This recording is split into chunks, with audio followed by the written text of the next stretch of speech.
Hey guys, it's Alex with Hammond Watch. Wanted to do a video here as we start to round out 2019, and I still see so much in Facebook and Instagram questions about, what's the best value dive watch on the market. And the answer is, and has been for a few years, the Orient Ray.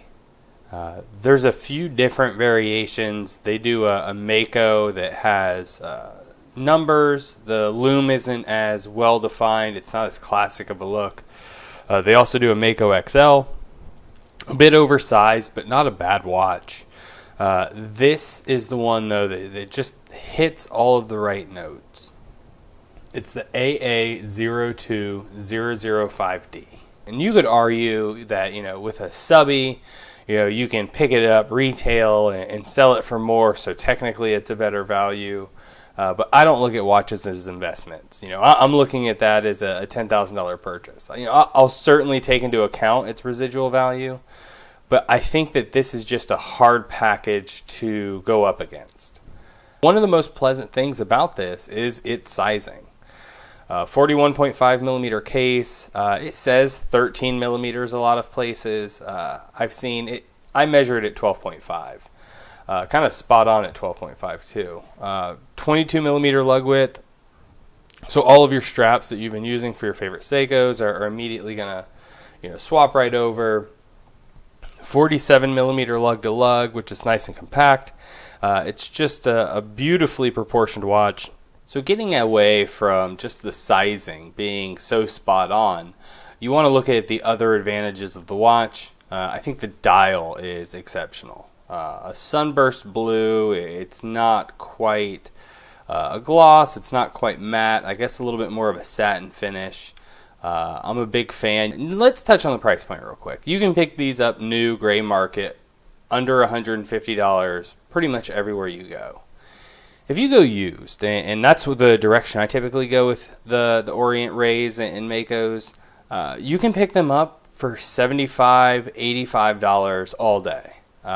Go on eBay, take a look at what's for sale. If there's nothing there, throw some offers out, but wait a couple weeks. It's not going to take very long to pick one of these up. This was $85. I had just picked up the Orient Ray Raven in orange for $75 just a couple days prior. So the indices are applied. You see they're all polished out. You have a very nice handset. I love the orange at the tip of the second hand, just adding a little bit of accent and kind of tying in.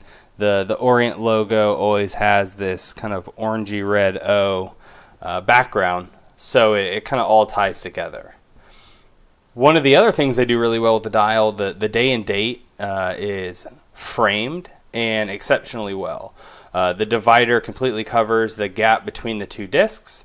As you can see, the day and date are beautifully centered in there. The white reflects off of the kind of frosted inside of the frame and almost just kind of fades the polished surface into the rest of it. Huge fan. I also like their bezel insert. I think it's fun that it's a little bit different with these little notches.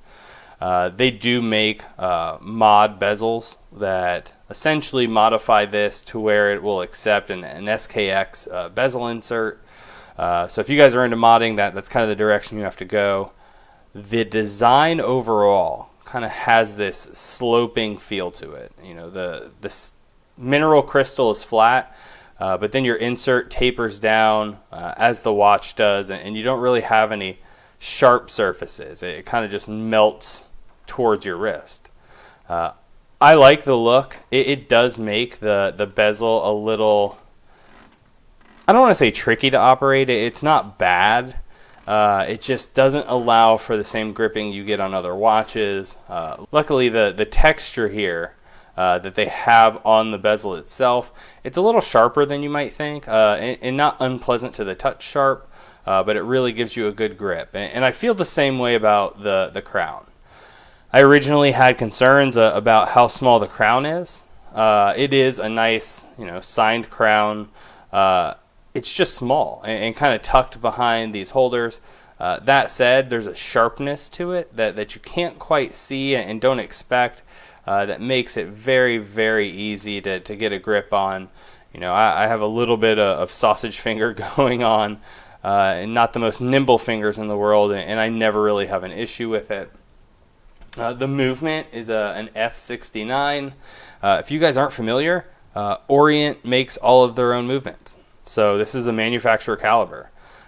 Seiko does that, and that's pretty much the list. In the affordable market, it's very tricky, and I did want to touch real quick. So Seiko Epson, obviously the same ownership for Orient and Seiko. They are not the same brand. This is very much like a Rolex Tudor, but without the gap in pricing.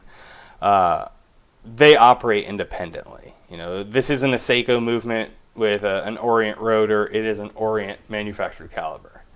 Another great thing about it, at 22 joules, you're losing a good pivot point with against the 4R or the NH36, which are 23 joule movements.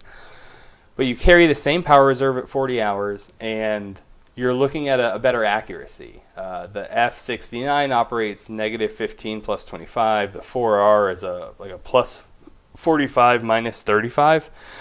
So it's not even close. So you have comparable luminescence, beautiful dial, the alignment and framework better than Seiko. You have a movement that's made in-house, hacking, so your seconds hand stops. You're also hand winding, so you can pull it off, unscrew the crown, and get a good wind without having to do your Seiko shuffle. I really don't think that there's anything on the same playing field.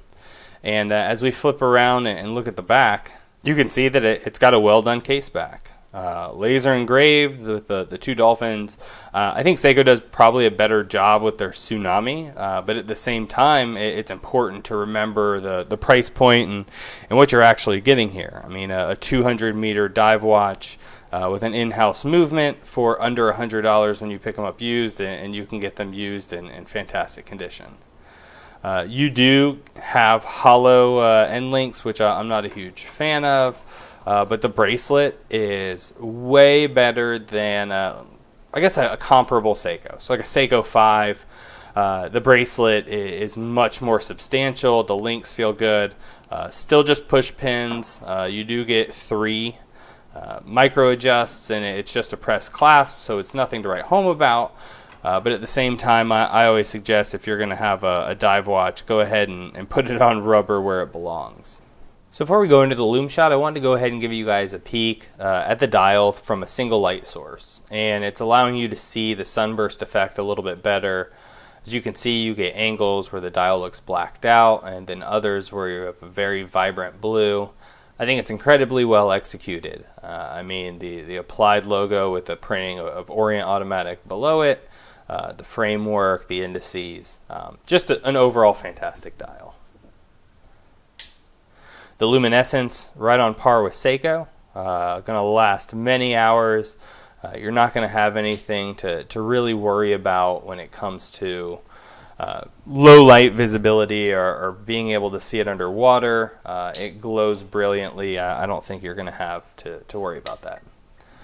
So I hope you guys have enjoyed the content. If you weren't overly familiar with the watch, I hope you are now. Hop on eBay, have a look. Like I said, for well under $100 used, I don't think that there's a better buy out there on the market, especially given its in-house caliber and 200-meter water resistance.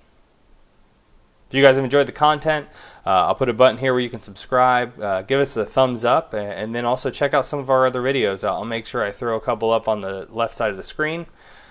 See you guys in the next one.